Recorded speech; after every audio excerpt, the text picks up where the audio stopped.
Hey, ghoul friend. It's me, Adrian or Ayden. Either way, I am still your host, and you are still listening to Susto, the podcast of paranormal folklore from Latin American cultures. Oh, what's this? Oh, this old thing that I just tossed on if you're watching on video. In the bonus content for Patreon, I am showing off my Cap 10K medal. I ran the Cap 10K in Austin this morning, and it's, I think, one of my best runs yet. I just need to humble brag for a second. I probably won't wear this for the whole recording, but you will probably have seen already. I probably should have posted it. Probably. Jesus. I most likely will have already posted this on social, a picture of me running or whatever, but I just got to brag on myself for a second because I did the run this morning, and the Cap 10K, if anybody has run it before, please let me know your experience with it and what you think of it. I think it is a very hard run. The trail itself, for the first half of it, the first 3 miles, it's like all uphill and it's wild. It's very difficult. The second half is more manageable, but God, the second half it's hard because of the first half. Anyway, a week or two ago, I did a run on my own.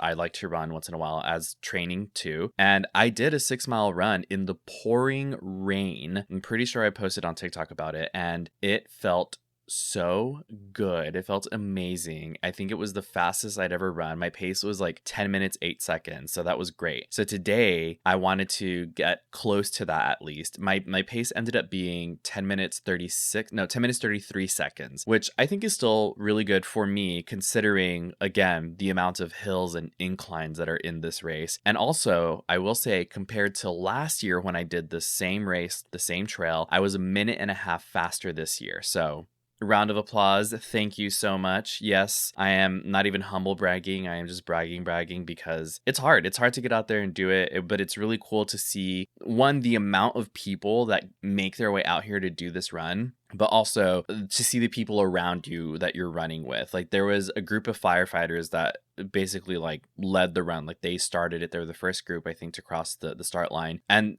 these firefighters were running in their gear, like the pants, the jackets, their helmets. Some of them had vests on, and it was just so impressive. So, and they were also firefighters from, it looked like all around Central Texas, not just Austin. So it was really cool. I don't know. If there's any runners out there, please let me know. I try to be a runner. I'm not as consistent as I would like to be because I do go to the gym often. I'm literally in my fitness era. I'm a fitness influencer. But yeah, I do like to run. I think it's in my Oaxacan blood. At least that's what 23andMe has told me, right? Okay, enough about that. Like I said, I just felt like bragging on myself for a bit because I was very proud of myself. But again, if I have any listeners that are runners, please let me know. Also, one more thing about running for next year or maybe for another run in the future, I would love to do like a Susto team. So like, I'm serious about this. If there are runners out there that are listening, please let me know. If you are ever in the Austin area, if there's like a virtual way that we can do it, let's start a running team that we can sign up for races together, because that would be so fun. All right, moving on. I do want to give a big thank you to everybody who wrote in for the last Letters from the Beyond episode. It was great. Please continue to send in your stories using the link in the website and the link tree. It's in the description of every episode as well. It can also be photos, videos, EVPs. Everything is welcome. It doesn't have to just be a written story. I can share all of that either on an episode or on social media. And you can also send in stories that you hear from other people, from friends and family. It doesn't have to be your own first person experience. While that is great, yes, I would love if you all collected stories or you encouraged other people to send in their own stories. So again, find that link, submit your story, and I will do my best to feature it in a future Letters from the Beyond episode. One more update. There is still time to join the book club this month. This month we are reading Camp Damascus by Chuck Tingle, and I am already halfway through this book. I am really, really liking it already. I love the direction that it's moved in. And a reminder, the book club is open for everybody to join. All you have to do is read the book that is announced at the beginning of the month. And then at the end of the month, we will meet online. So it's very important to follow on social media for meeting details. Speaking of social media, make sure that you are following at Susto Podcast on every social media platform for any and all all Susto updates. Before we get into the episode, as always, the easiest way to support the show is by engaging wherever you are listening, by leaving positive ratings, reviews, and comments. And I do want to say this is a very special episode in that Susto is turning 7 years old tomorrow on April 17th. This episode should air on the 16th. I just want to take a very brief moment. I'm going to try and keep it brief and just say thank you so much for 7 years of storytelling. The show has really helped me in so many ways that I think I've tried to express before. And you all, the listeners, the people who write in, the people who I meet at events, who share their stories with me, who tell me that listening to the show reminds them of being with their friends and their family and being at home. That keeps me going. You all inspire me so much, and I'm so honored to share this show with you all. This started as selfishly something that I just wanted to hear, and I decided I'm just going to do it myself, and hopefully other people will like it. And so many of you all do like it. I mean, that's why you're listening, right? So again, I don't want to get super emosh, but I just want to say that I truly cannot describe how special this project is to me and how much it means to me. And I hope that some of you all feel that same magic about it. So yeah, 7 years. Wow. Hey, here's to 7 more. Like I've mentioned previously, there's some things that I've been working on that I feel are it's like the next step of the show. So I'm very excited to share that with you all. I don't want to give too much away. I don't want to jinx anything. So I'll just leave it at that. And again, just a big, huge, enormous thank you for everything. With that, again, I don't want to start crying. You all know I'm super chillon, but we're going to get into today's episode, which is kind of a sequel or a prequel, maybe, depending how you look at it, to the Witch Trials of Chiloe episode. And today we will be talking about the Invunche, also known as the Invunche.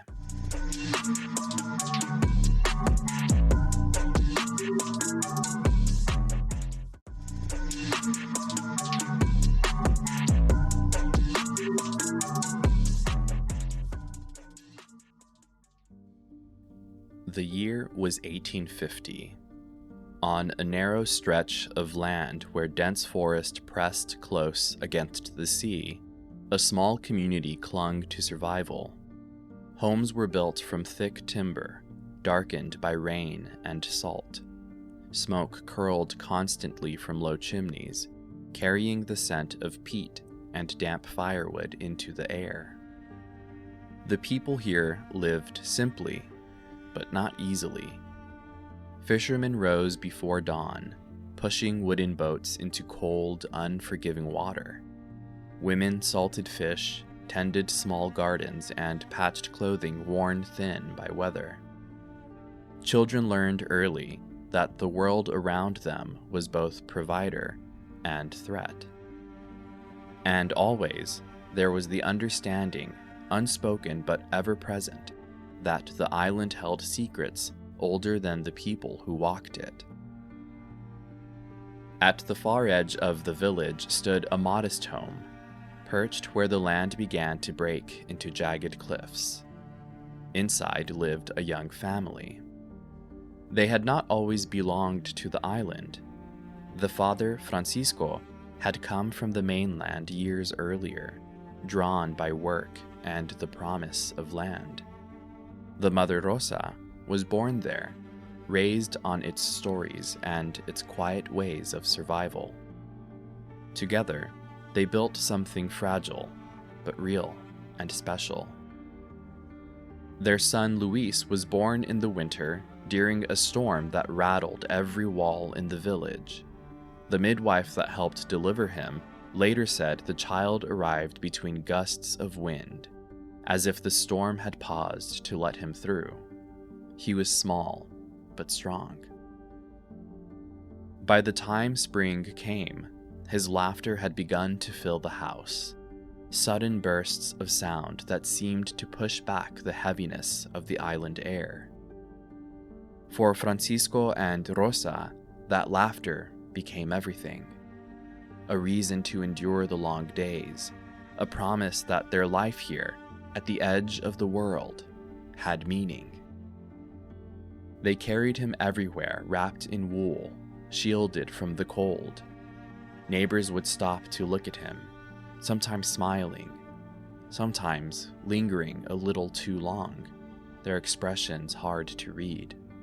Because even joy on this island was never entirely free of unease.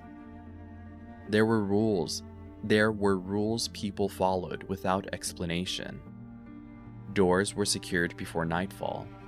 Windows were shuttered when the wind came from certain directions, and when stories surfaced of shadows near the cliffs, of figures walking where no path existed, people listened, but did not ask questions. Rosa had grown up with those rules. Francisco learned them slowly.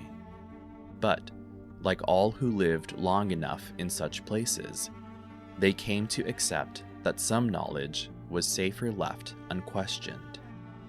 The night Luis disappeared raised nothing but questions. The house had been secured as always. The fire had burned low. Luis had been sleeping. And yet, by morning, his cradle was empty. There were no signs of struggle, no broken wood, no disturbed earth outside. Only absence. The search did not stay quiet. It couldn't.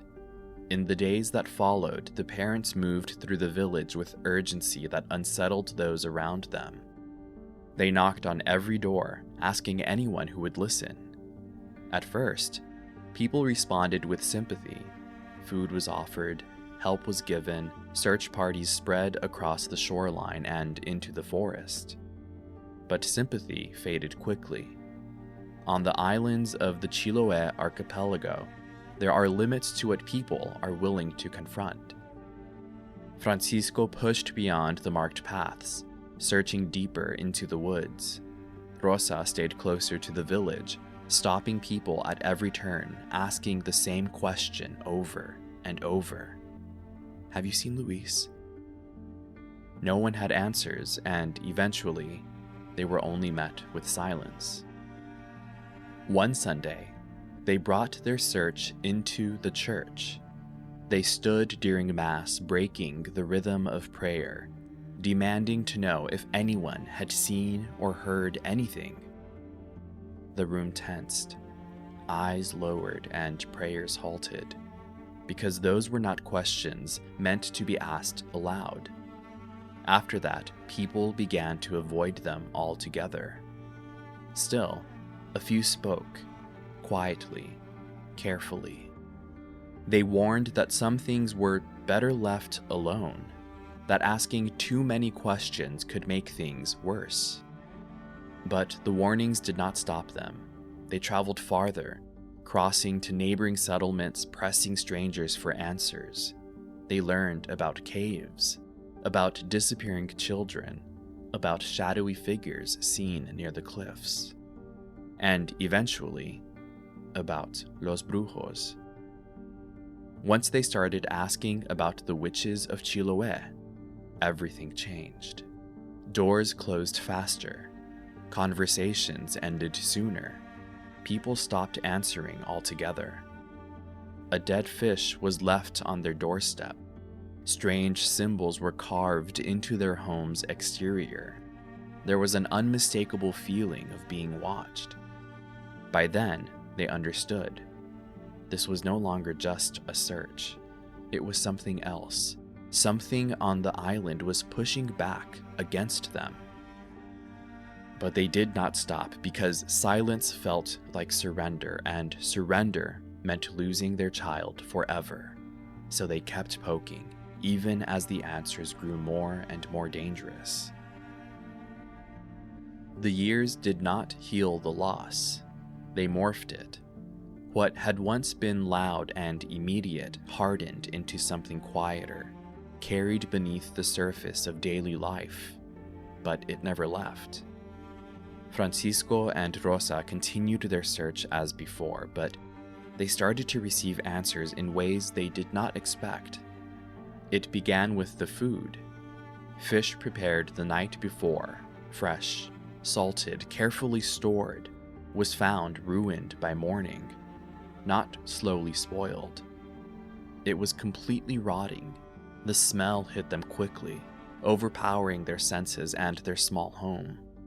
Francisco and Rosa told themselves it was nothing, but it happened again and again, each time more widespread through their pantry, as if something unseen and putrid had passed through their home and soured their food.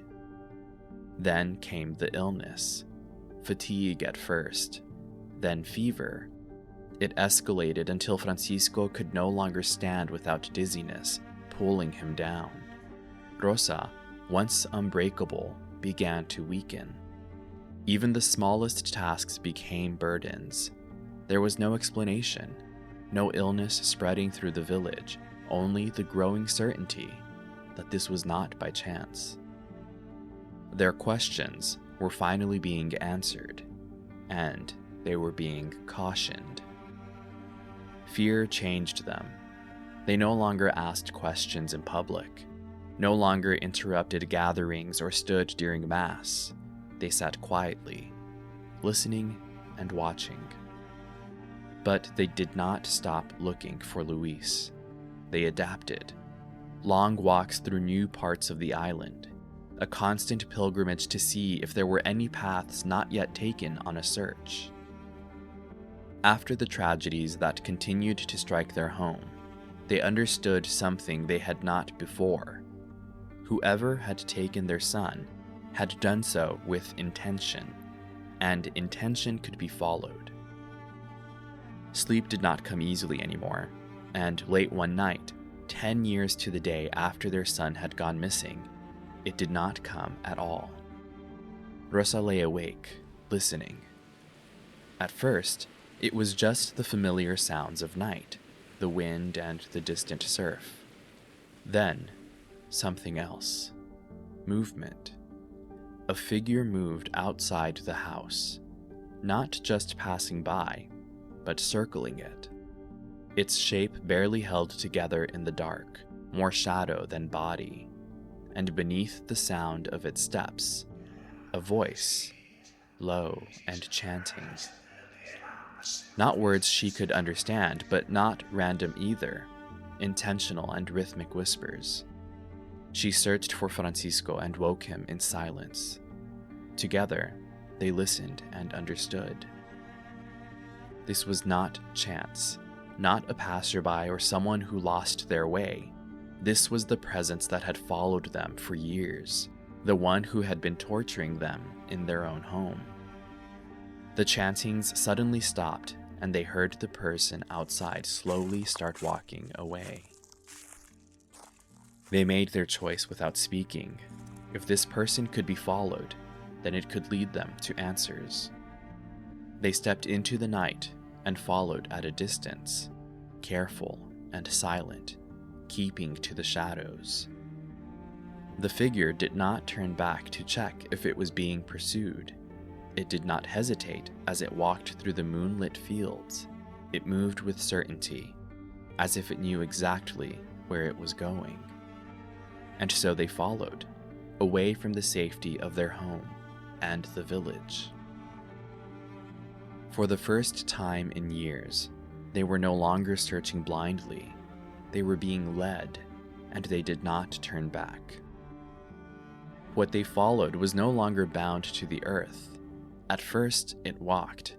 Then, it began a chant while moving, and suddenly, without warning, it rose toward the sky. It moved forward, gliding above the ground, and the chanting never stopped. They could not follow it into the sky, so they trailed beneath it, through brush, over uneven ground, keeping to shadow, never close enough to be seen. The forest gave way to a jagged hillside. As they approached a ravine, the figure descended and seemed to float into one of the mounds. A few moments later, they were at the figure's vanishing point. It was an entrance to a cave that no one would notice unless they knew to look for it. Francisco and Rosa understood the danger waiting beyond the cave's mouth, but they had not come this far to turn back. The cold struck immediately, small gasps escaping them. The cave did not feel natural, not entirely. At first glance, it seemed like any other hollow carved by water and time. Uneven stone, slick with moisture, the air heavy and unmoving. But the deeper they moved inside, the more the illusion broke. The walls had been worked. Sections of rock had been cut into deliberate planes, edges sharpened where they should have been worn down. Openings had been intentionally widened, as though something had carved space out of the earth for a purpose. Along those walls were markings scratched deep into the rock. They layered over one another in places. Repeated in other spots were symbols, fragments of language that held structure, but no meaning to those who looked upon them. Some lines were jagged and frantic, others careful and precise. The deeper they went, the thicker the air became. Each breath carried something unfamiliar, something that did not belong to the world above. And then they heard it. Something was moving. Not quickly, but dragging, pulling itself forward through the dark. The sound lacked balance, as if whatever made the noise had not been built to move the way it was now forced to. They stopped. Instinct told them that whatever approached would see them, whether they moved or not. Then, it stepped into view. At first, the shape confused them. It seemed folded in on itself. It was too compact in some places and too extended in others. Then the details emerged. Its body had been altered. That much was clear. It was reshaped into something that defied the structure of typical human form. Its head was twisted completely backward, forcing its face to look over its spine. The neck was no longer a neck, but a thick, rigid column, locked in that unnatural position. One leg, broken long ago, had been bent and drawn upward, folded across its back and surgically fused there, forcing the rest of its body to compensate in ways that created a permanent, lurching imbalance. Its remaining limbs bore the strain of that transformation, elongated, knotted, the joints swollen and misaligned. And covering all of it was a coat of thick, coarse, and uneven hair. It grew in patches too dense in some places, too thin in others, as if it had erupted from the skin without pattern or control. It moved closer. Each step came with that same grating sound, the dragging of weight that did not belong to the shape it carried. Its mouth opened too wide. The jaw stretched beyond what bone should allow, revealing rows of sharp, uneven teeth. Too many, jagged and overlapping. Within them, a tongue split cleanly down the center, both halves moving independently, tasting the air. It was not simply monstrous. It was constructed to be that way. And yet, its eyes remained human, not clouded or hollow, but alive and aware. As it looked between them, something changed. Its movement faltered. The aggression paused. For a moment, its expression, twisted as it was, seemed uncertain. And in that stillness, they saw him. Not the body, not what it had become. The eyes. His eyes. Francisco and Rosa knew those eyes. After all the years, after everything that had been taken, they knew him. They moved forward, drawn by something stronger than fear, stronger than reason. They spoke softly, words shaped by memory, by love, by the desperate belief that something of their child still remained within what stood before them. They reached toward him, and for a single, fragile moment, it seemed possible. The creature stilled completely. His breathing slowed. His eyes locked onto theirs, unblinking. Then, something broke. The sound tore through the cave. The Invunche let out an unnatural howl that was part animal growl, part human scream. Even as they covered their ears, they felt it, not just heard it, but forced into them, into their lungs, their bones, into the spaces where thought should have been. Every muscle locked in place. They were not frozen, but taken, controlled. They understood what was happening. They felt it. The loss of control, the stripping away of will, the realization that whatever stood before them was not reaching out in recognition, but responding exactly as it had been trained to. The last thing they held onto was the certainty that somewhere inside that twisted body, their child had seen them. They could not move, not on their own. Their bodies remained upright, balanced only by something that was no longer theirs to command. Their breath came shallow, controlled by an unseen cadence that did not match their own, and in that suspended silence, something else entered the space. It stepped forward with the certainty of someone that had never once been challenged. The figure emerged from the darkness, behind the Invunche, its shape now unmistakable. No longer a shadow at the edge of sight, no longer distant. This was the source, the one who had circled their home, who had whispered into the night and watched and waited and answered their defiance with careful, deliberate harm. The Brujo. The creature reacted immediately. Its posture shifted, its unnatural frame folding inward slightly, the aggression draining from it, replaced by something closer to obedience. It lowered itself, not fully, but enough to be interpreted as a bow. The Brujo reached out and rested a hand against the Invunche's head with a familiarity that made the gesture more disturbing than any act of cruelty. Then, at last, he spoke. He told them they had been warned again and again, in ways both subtle and clear. They had been given every opportunity to stop, to let the loss of their son remain what it was meant to be. But they had refused. He reminded them of the spoiled food, the sickness that hollowed their strength, the signs carved into their home. None of it was a coincidence. All of it had been acts of mercy. And now, there would be no more warnings, only consequence. Follow. The command came without force, without a raised voice, and yet they obeyed. Their bodies moved forward. A smile spread across the Brujo's face, as if this moment had always belonged to him. He turned away from them and began to walk, not looking back, not needing to. Behind them, the Invunche remained.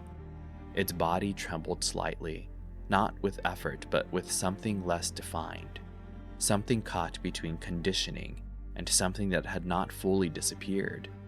Its eyes followed them, tracking their movement as they were led deeper and deeper into the dark. The sound that escaped it was not the scream from before, not the weapon it had been taught to wield. The cry it let out was something else, something fractured, something that did not belong to the thing it had been made into. For a moment, it lingered, as if something inside it strained against its purpose, as if something remembered. But the moment passed. It always passed. Slowly, mechanically, it returned to its post, to the entrance of the cave, to the place it had been bound to guard. Its body settled into stillness, its breathing evened, its gaze fixed once more on the threshold between worlds. Whatever it had felt, whatever it had remembered, was no longer allowed to remain, because the Invunche had a purpose, a duty carved into its very body, to guard, to serve, to ensure that what lay hidden within the cave remained hidden, no matter who came searching, no matter who had once been family.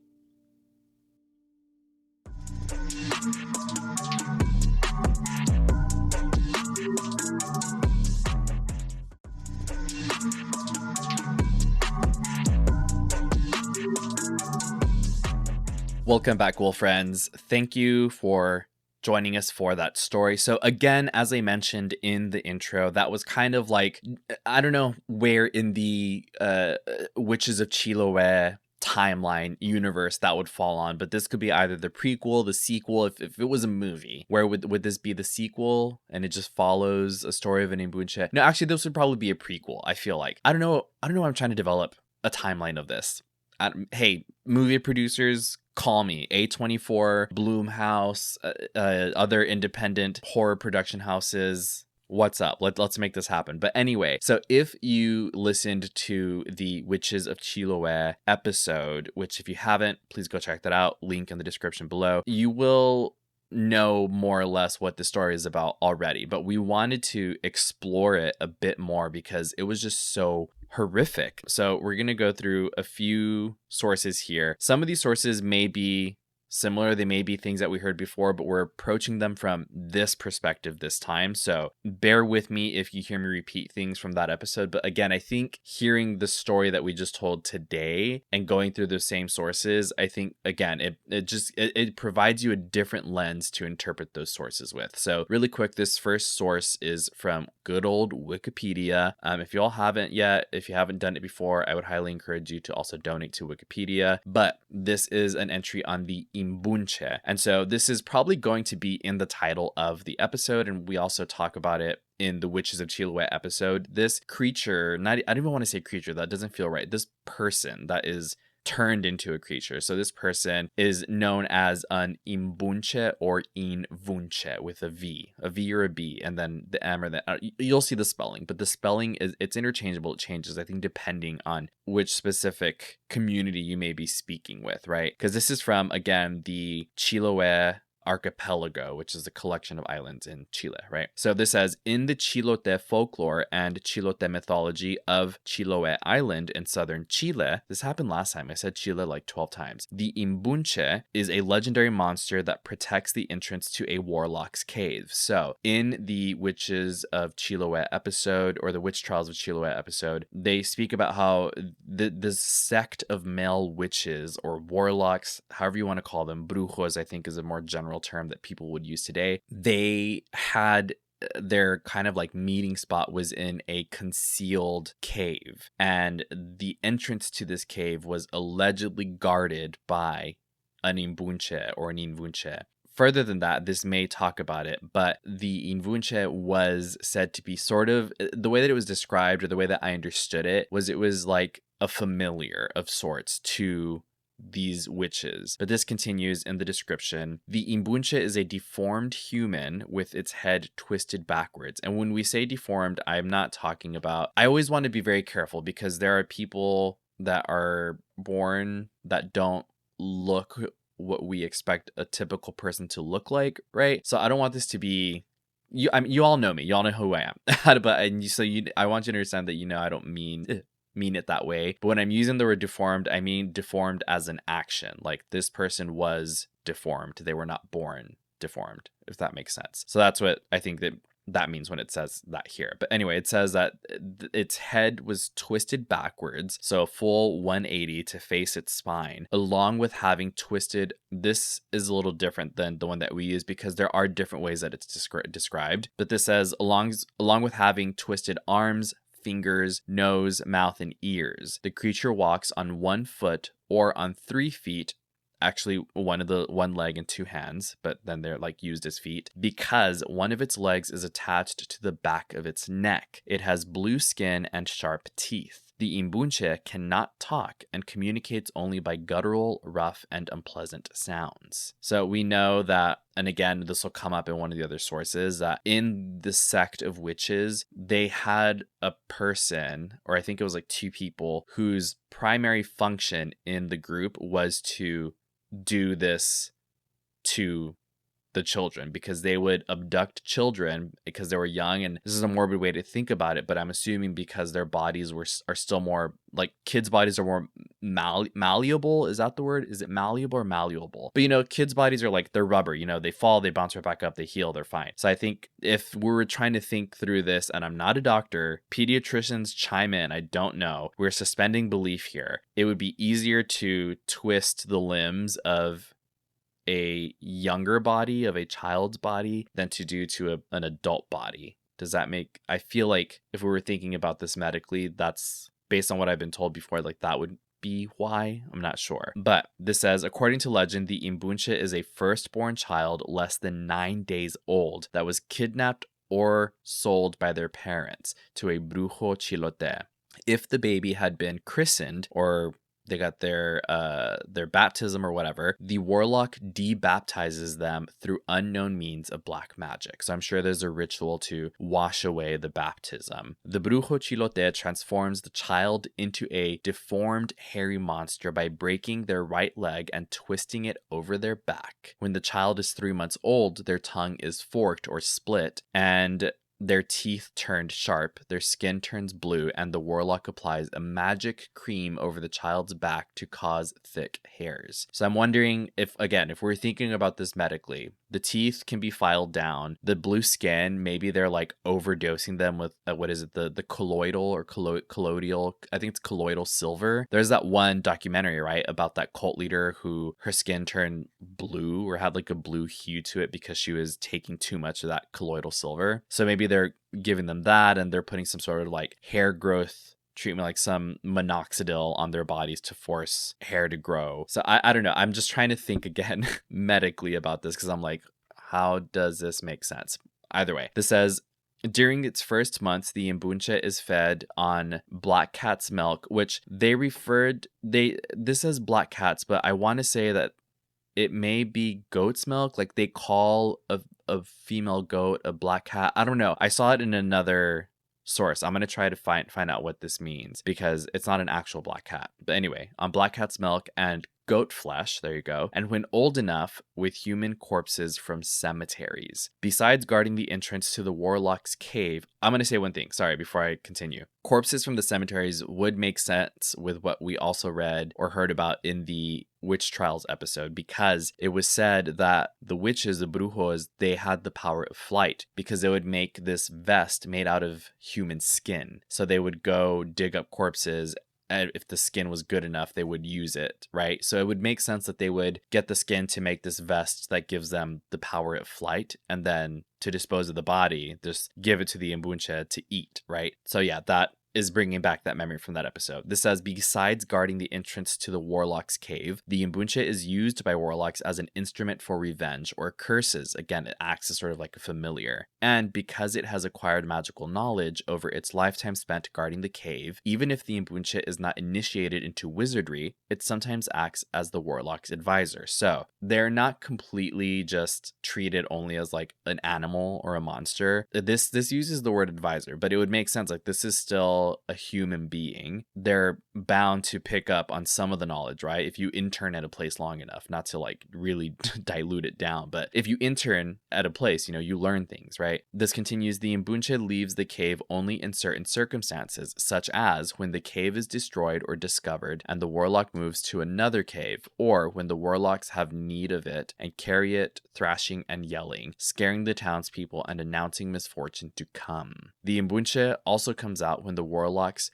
take it to the Warlocks Council. And I think this would be the Warlocks Council again. I'm going to reference that episode a lot. The Witch Trials episode was when they would go to that ghost ship. I forgot what the name was, but there was a ghost ship that they would go on, and you had to be like a magical practitioner or a shaman of some sorts to be able to get onto the boat. And you could take, you have like a +1, so they would take their Invunche with them, right? The Invunche is fed solely by warlocks and is only allowed to search for its own edibles if food is lacking inside the cave. So again, very few circumstances under which it is able to explore outside of the cave, right? The next source that we have here, this is a Facebook post that came up with a really interesting picture that I will be posting. And this is from, I believe it's a page called Spooky Cryptid Posting.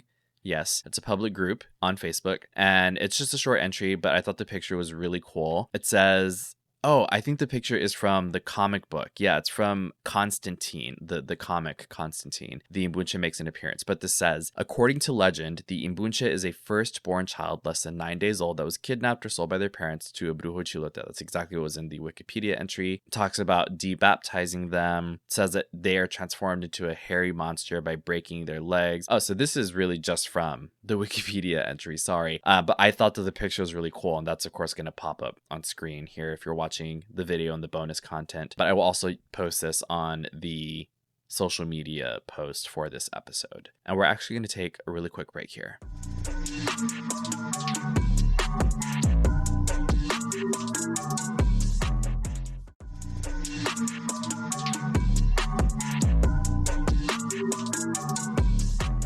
Welcome back, Wolf friends. The next source that we have here is from Wiki Fandom. This talks about, I believe, its appearance in comic books. Yes. And I thought this was really interesting. This is why I wanted to include this. So this says Invunche, and this is with the V spelling. Invunche is a fictional character in comic books published by the American company DC Comics. He first appeared in Swamp Thing Volume 2, number 37, that came out in June 1985. This is another one of those things that I really want a copy of it, and was created by Alan Moore and Rick Veitch, or Veitch? I'm not too sure. But if anybody knows where to get like old comic books, please let me know. It doesn't even have to be like pristine condition, S tier, a 10 rating. I don't know how people rate these things, like the, you know what I mean, the Pokemon cards and stuff like that. I don't need it to be a pristine condition, first edition kind of thing like that. I just want one to have it because I think it's so cool that this is in a DC comic. But this continues to say here, and this is the history of it based on the comic books, not on the other sources that we have. But I'm assuming, according to the comics, it says here the history is that the Invunche is a demonic entity that arrived on the Earth plane. It was created by a South American coven of male witches. Again,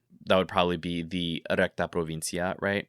Taking the form of a twisted humanoid with a backwards head and disjointed limbs. It systematically hunts down and murders select individuals who were close to John Constantine. It's in the Constantine storyline, including the erstwhile Newcastle crew. I'm assuming that's from the books, right? And this talks about more of its like storyline in the books. But I thought it was interesting that they say that it was a demonic entity that was created by the Recta Provincia, which is the coven, and not that it was a person that was kidnapped and turned into this thing. Anyway, this continues and says, the Invunche then returns to the council, to the cave where it attacked John Constantine. Capturing Constantine, it dragged him down into the darkest depths of the cavern where the Brujos conducted their rituals on him. This says that its powers and abilities are superhuman reflexes, superhuman agility, and expert climbing ability, which you would think with how twisted up the body is that this person has superhuman reflexes, is agile, or can climb. I don't know. I'm like, that just doesn't make too much. Hey, but it's a comic book.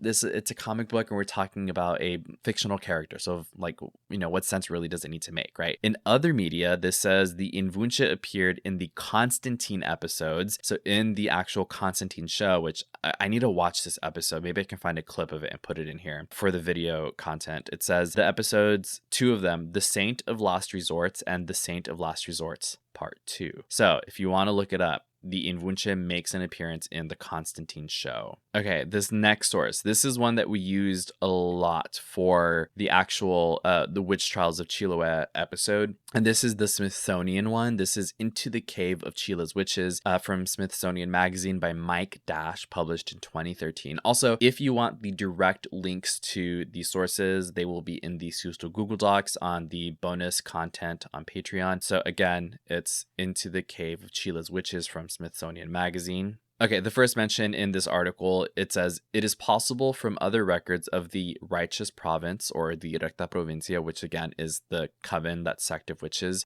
to learn more about the hideous creatures that Coñacar swore he had encountered in 1860. And Coñacar was a witness. He was someone that said that he bore witness to the Brujos, to their rituals. He saw their cave and he encountered, you know, the creatures that guarded it. There was 2 that were mentioned here. One of them was known as the Chivato, which is a goat humanoid sort of monster. And then the other, it says, and By far the most dangerous of the cave's twin denizens was the Invunche or Invunche. Like the Chivato, it had once been a human baby and had been kidnapped in infancy. Chatwin describes what happened to the baby next. This was, I think, something that I read in the episode, and I gave a warning that this was really intense because this is about the abuse of a child. So if you don't want to hear this, this talks about what they do to the body to turn this person into an Invunche. So if you want to, please feel free to skip ahead like a minute or two. But this says, when the sect needs a new Invunche, the council of the cave orders a member to steal a boy child from 6 months to a year old. The deformer,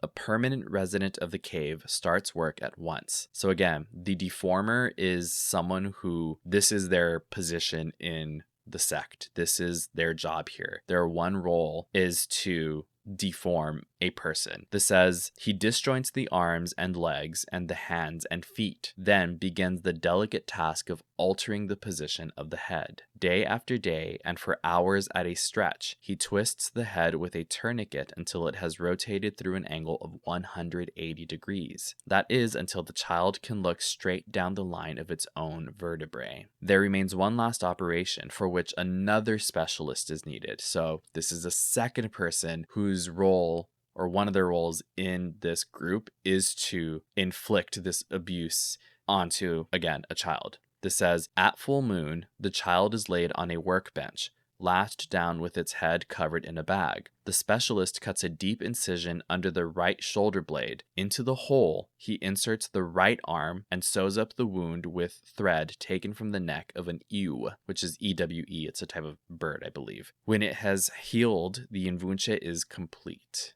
Okay, if you skipped ahead, hopefully that was enough time. We are going to continue to talk more about through like some of the mentions here of the Invunche, but that part was just really intense. This continues. Naked, fed principally on human flesh, and confined below ground, neither the Chivato nor the Invunche received any sort of education. Indeed, it was said that neither ever acquired human speech in all the years they served what Chatwin calls the Committee of the Cave. So there's another, like a nickname for Directa Provincia. They called them the Committee of the Cave. Nevertheless, he concludes, quote, over the years, does develop a working knowledge of the committee's procedure and can instruct novices with harsh and guttural cries. Again, as we mentioned previously from that wiki entry, that because this is still a human being with a brain and the capacity to think and feel, that they spend so much time around the brujos, they do start to learn. And so although they were never taught to speak, and in some legends or some accounts that their tongues are split and they're unable to speak, that they can still communicate, like it says here, with harsh and guttural cries. Okay, so there are a few other mentions about the Invunches, but it doesn't really describe much about them. It describes like alleged encounters, or how like some people were sent to their death by Invunche. Like basically the Invunche would kill them, and then again, according to some legends, they eat human flesh. So they're just sent to their death, right? I think, and I said this last time when I did the episode about them, was that the way that this article ended kind of freaked me out, is because this says, still, several mysteries remained when the verdicts were handed down.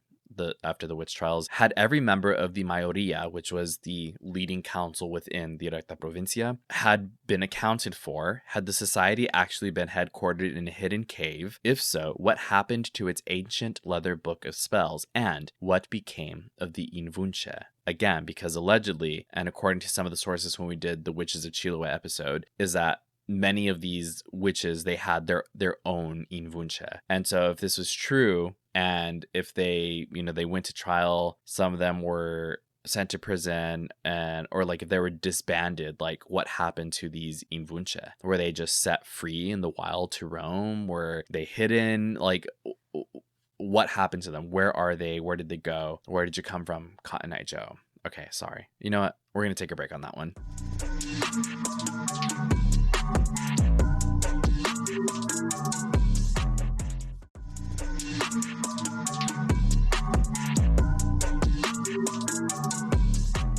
Welcome back, Wolf Friends. Okay, this next one I thought was very interesting because people use Invunche, or the identity of an Invunche or Invunche, as like a metaphor, so to speak. So this is from the New York Times, and this is article, I think it's an op-ed from February 18th, 1985. This is titled, it's an opinion piece, and it's titled "A Rural Chilean Legend Come True." And this is about like the politics at the time, which after reading it, I was like, oh, this kind of still applies, right? But I thought it was really interesting that the way that they used this, the way that they used the identity of an Invunche as analogy. So this says, old legends are still told in the Chilean countryside. One legend explains what happens when a child disappears. He has been kidnapped by witches, and his captors, to ensure his servitude, break all his bones, sew together different parts of his body, and turn his head around so he must always look and walk backward. His eyes, ears, and mouth are constantly stitched up. The creature is called an Invunche. There is no way of knowing if General Augusto Pinochet, Chile's strongman for 11 years, ever heard that tale when he was young, but there can be no doubt that he has done everything in his power to turn each Chilean and Chile itself into an Invunche. Chileans cannot know, if today their voices will be overheard, if tomorrow their bodies will be fractured. But even if they are not arrested or beaten up by the police or thrown out of work, they are, in a way, already like Invunches. They are isolated from each other, their means of communicating suppressed, their connections cut off, their senses blocked by fear. The last time I was here, in September 1983, on my first brief visit after 10 years of exile, I found a different situation. There was hope that things would change soon. The country was openly defiant, demanding General Pinochet's resignation. Everywhere I went, people seemed to have lost their fear. This was especially true of the opposition magazines. I was astounded by their audacity. They were unmasking the regime's corruption, denouncing the violation of human rights, discussing how to ensure a quick return to democracy. This cannot last, I said to myself. Either the government goes or it cracks down. This continues to talk more about the abuses of the government in Chile at the time. At the end, this finishes up by saying, these journalists are aware that their situation is precarious. They have been incessantly harassed and threatened. Their finances are in shambles. They know that soon they may have to face a military tribunal accused of subversion, and that some will be banished into internal exile, to the desert, to an island near the South Pole. By refusing to be silenced, the journalists, their news sources, and their readers are telling Chile's rulers that some people in my country, who knows how many, refuse to be turned into Invunches forever. This was written by Ariel Dorfman, this says, who returned to Chile for a 2-month visit and was a novelist who lived in Bethesda. Ariel Dorfman, snaps to you, Ariel. Oh, I'm trying not to yell in the microphone because, oh my God, I was like, it's also really fucked up that this was from 1985 in Chile. And reading through this, I was like, holy shit, this is America right now. The government is trying to break us, to twist our bodies and to sew them back together in a way that leaves us impaired and unable to fight. They want to silence us, so they fork our tongues. They don't allow us to communicate. They keep their foot on our necks. I was like, holy shit, this is such a good analogy for what was happening at that time in Chile, but also what is happening today in America. Like, people are being censored. There's so much propaganda out there. The government is literally, it's a fascist nation right now. Like, sorry, not sorry, but it is. It's fucking crazy. The Supreme Court ruled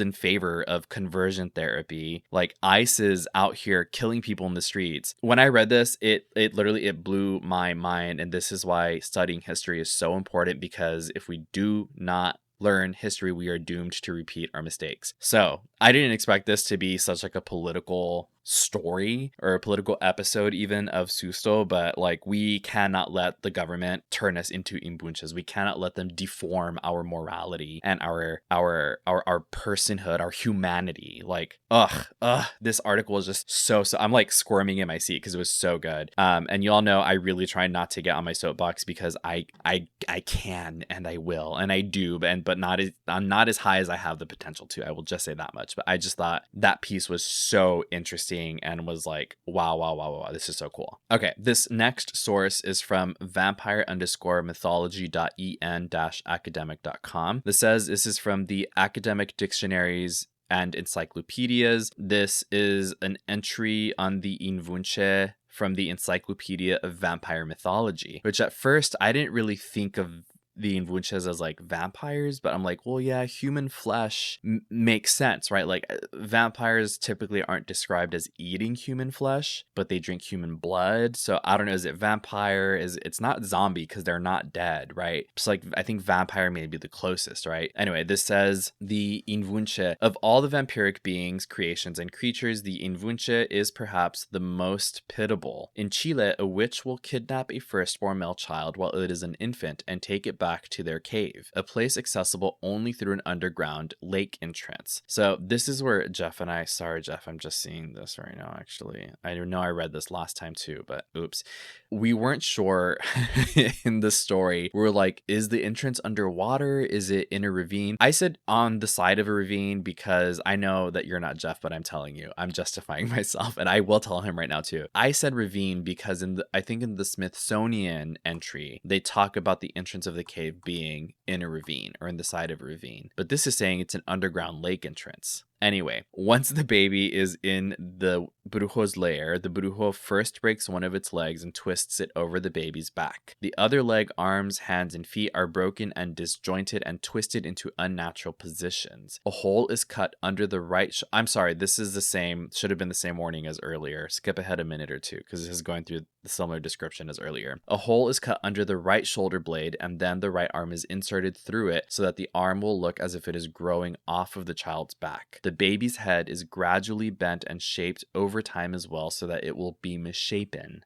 Really quick, that part is a little different. So this is saying that the head is misshapen, whereas other sources are saying that it is rotated. But this continues. After the procedure is completed, the witch then rubs a magical ointment over the mangled infant, causing it to grow thick hair all over its body. Finally, this is the tongue part. Its tongue is cut down the center so that it resembles a snake's forked tongue. A baby no longer. The Invunche is from then on fed a diet of human flesh, completing the transformation. This wraps up. The creature is never able to leave the witch's lair as it does not have the physical capability of swimming due to the imposed deformities of its body. That was a good phrase right there to describe what I was trying to say earlier. Imposed deformities. Unless the witch chooses to use his magic to fly the Invunche out. Otherwise, its primary duty is to act as a guardian of the cave, killing all who enter it, unless they know the secret to entering the cave without violence. This is an interesting detail, which I was like, where did this come from? They say kissing it on its ass. This looks like this is a translation though, like this was not in English at first. So I wonder if it means literally kissing the Invunche's ass, physically kissing its ass, and that's the only way to get in. Or does it mean like kissing its ass, like being nice to it, bribing it, brown nosing it? You know what I mean? Because like I said, an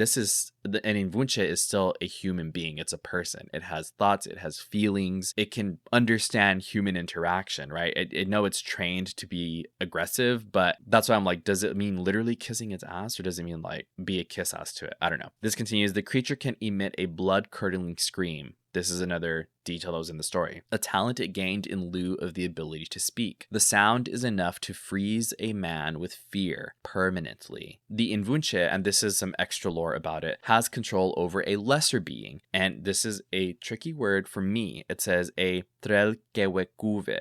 Oh, I guess it wasn't that tricky.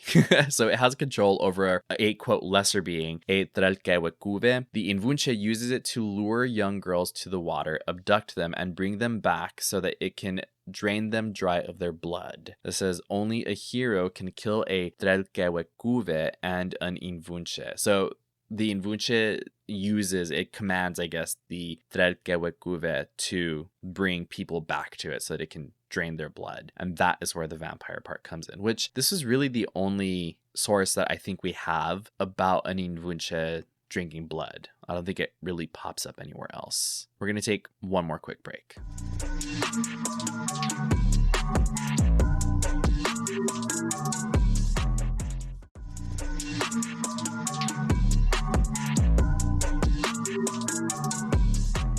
Welcome back, Ghoul friends. The next source that we have here, this is from, looks like a blog spot that says Mythology of Chiloe, Chilean Bestiary, Mythological Beings by, I want to say, Marcelo Lira Segovia. And this has a very important detail that I messed up earlier, but I knew it was not literally what it said. So this says, the Invunche is the gatekeeper of the Kikavi cave, which is the place where allegedly the Recta Provincia, the righteous province, the sect of witches, that's what their cave was called, the Kikavi, which is a Quicavi cave. It says, he is taken to the cave by the witches who, again, kidnapped him at birth. From infancy, he is fed the milk of a black cat. Here, in parentheses, this says it was not a goat. I don't know. Well, I know where I got goat from is because it includes it. But this says he is fed the milk of a black cat. And in parentheses, it says an indigenous woman who practices witchcraft, which I had never heard in all my 7 years of doing Susto and the hundreds of stories, or over 100 stories, which also, by the way, we did 100 episodes and we never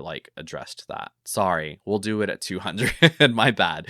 But this says, yeah, I've never come across this idea that an indigenous woman who practices witchcraft is known as a black cat. And you know what? I'm going to see if this brings up anything. I don't see anything on Google about this, about indigenous women who practice witchcraft being known as black cats. There's, of course, the association of black cats as familiars, but I don't know. I think I'm gonna have to do a much deeper dive on this, but I thought that was very interesting. Okay, but this continues, and goat meat. That's where I got the goat idea from. Later, as an adult, he is fed human flesh stolen from cemeteries. Again, his body begins to atrophy at a young age. And then this talks about the, again, imposed deformation of the Invunche. But I wanted to read this one because I thought that black cat detail it just stuck out to me for some reason. Again, I had never heard of that reference. Okay, and this continues. It says, if a, quote, limpio, or a person unconnected to witchcraft, accidentally sees him, they are forever transformed into an enlesado, which is someone who is bewitched, losing their mind and reason, so it drives them mad, allegedly. And this continues, if for any reason deaths from the plague were to occur, it was believed that the Invunche had been beaten at night, or that someone had unleashed a pack of wild dogs on him, but they failed to kill him. So that's interesting. Again, maybe there's some sort of magical property to the Invunche. Maybe it is bestowed on them by the witches as a form of protection, because they're this is my Invunche, I need them for whatever reason, because again, they may act as a familiar. So it could be a protection spell. If something bad happens to this, whoever did it to them is going to get sick or something, This also continues, his revenge then was to unleash a plague and wipe out the entire nearby community. Yeah, this continues that only his, quote, masters were allowed to look upon the Invunche, and it was said that the flesh of this creature cured any disease, which is why the sorcerers fought over or divided the body of an Invunche after its death. That's another very interesting detail to me, that it's flesh. Maybe they would make tinctures or oils or something out of the flesh of an Invunche when it died, and then now the witches were fighting over its body to use it. This next source that we have here is from chiloemitologico.cl, and this says that this is from a book by Dr. Bernardo Quintana Mancilla. It's called Mythological Chiloe, and this looks like a table of contents here. I'm gonna maybe read this whole book because it sounds cool. But there's the biography of Dr. Bernardo, there's the origin of the Chiloe archipelago, the myths of Chiloe, and then there's a section about witchcraft and its characters. And in this list, I'm seeing some Susto episodes for the future. It says the sorcerer, the flying one, the Invunche, the seahorse, the Vilponi, the Ku, the Mandao, Wilco or Ducion, or Ducon, the Raiken, the Denye, the pyramids. And then it says online book and mini book for school children. Of course, I need to download this whole thing and turn it into a paperback so I can read it if it's available online. Anyway, so this talks about the Invunche, and it says the word Invunche comes from Velice, the language of the primitive inhabitants of Chiloe. I'm not sure I like that word, I'm going to be honest. Primitive inhabitants, I'm thinking maybe they mean the indigenous people of Chiloe, but this continues from Ivun being small and Che being man, that is small man, Invunche, small man. This continues to obtain an Invunche, and this again goes through the whole process that they would kidnap the firstborn, they would impose the deformities. If the child was baptized, they would debaptize them. This talks about the split tongue and the either reshaping or the twisting of the head. This says how they feed him human flesh, quote, black cat milk and goat meat as well. Then this continues after explaining all of that again. He retains only a certain understanding of humanity necessary to recognize sorcerers. His role consists, again, of guarding the entrance of the cave, which we know as the Gikavi cave, where witchcraft takes place. He is the guardian of the temple who will only grant entry to those who fulfill the password at a specific nearby tree, and finally, bow deeply before him, etc. So, going back to kissing his ass, maybe it did mean the figurative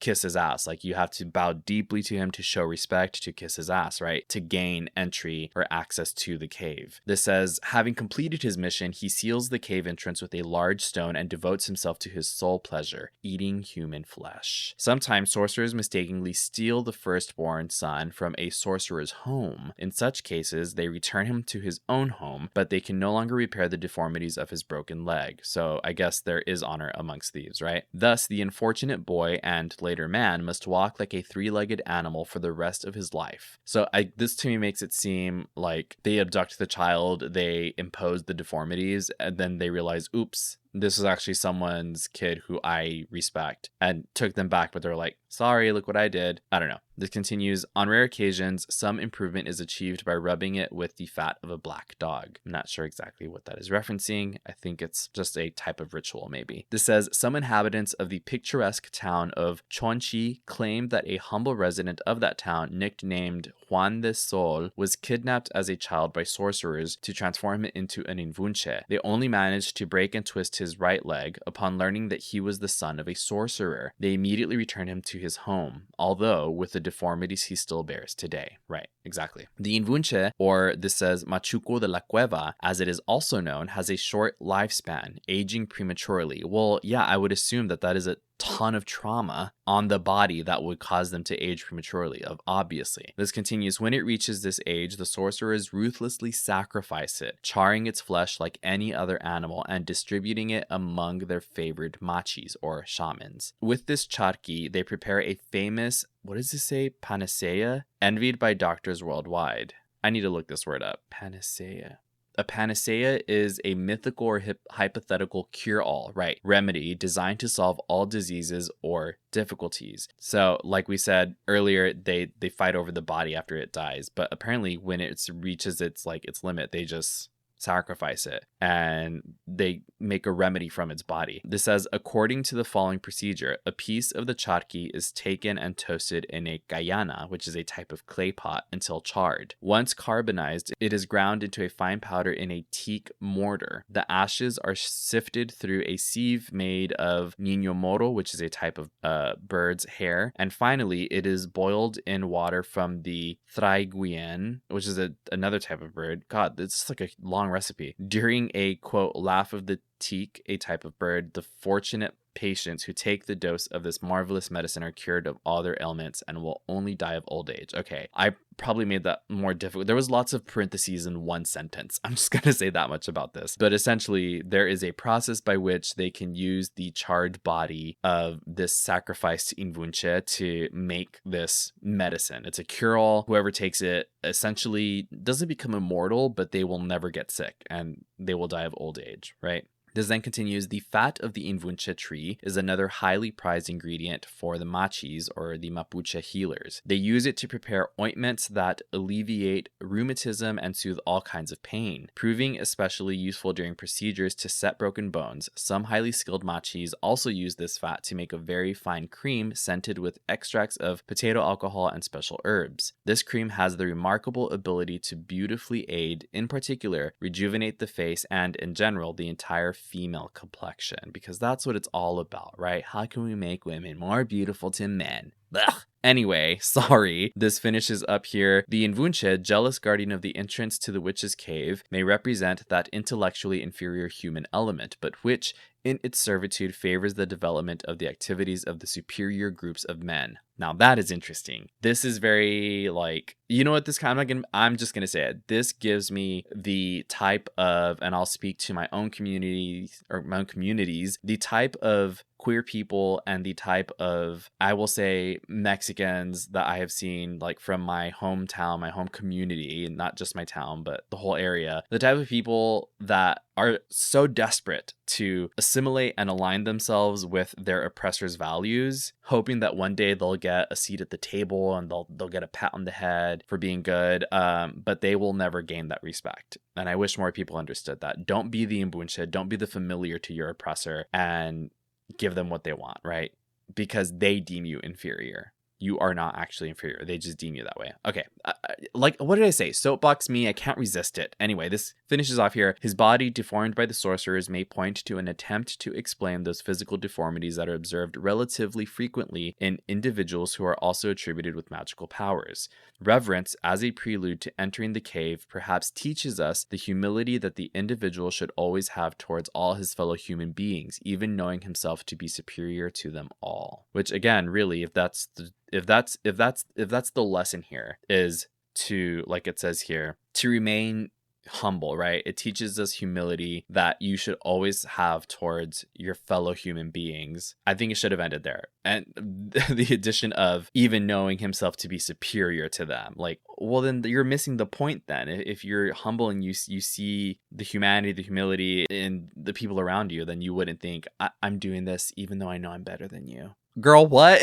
That's a crazy thing to say, I think. Anyway, that was the last source. We do have another link here. This was about the Constantine TV series and the episodes that the Invunche comes out in, and it's in episodes 8 and 9. And I'll just read really quick. I'll just rattle off what they say. Again, it was the Saint of Last Resorts Part 1 and 2. These aired on December 12th, 2014 and January 16, 2015. And this talks about basically the plot of these two episodes. So I won't read it because it's very text heavy, but I would say that you all should watch it and let me know what you think. I'm going to watch this for sure. Maybe I'll do like a live reaction to them or something in a video or a stream of some sorts, because yeah, it's always really cool to see how some of these stories are represented in pop culture and media. But yeah, that was it for the sources. Thanks.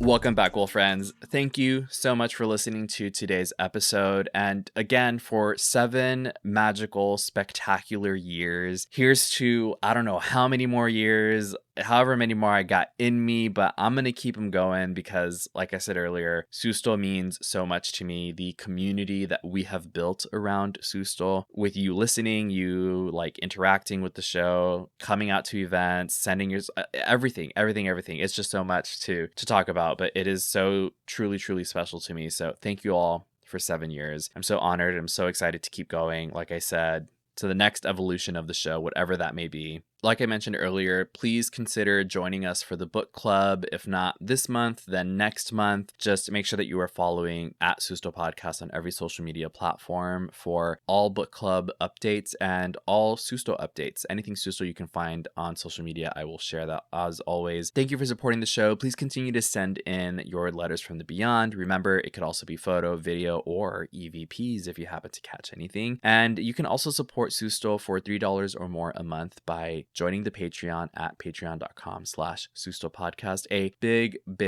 cavernous, echoey thank you to this episode's patrons, and you are Liza, Alejandra, Luther, April, D, Josette, Mandy, Lori, Jeannie, Desiree C, Ashes, Neressa, Rachel A, Azucena, Marlene, Chata, Lainey, Ricardo, Vanessa, Maritza, Volatile Void, Iris, Flor, Selena, Clint, Armani, Bianca, and Jono. Thank you so much for your support. It truly does mean the entire world to me, the universe. And I will talk to you in the next one. And until then, no te asustes. Bye.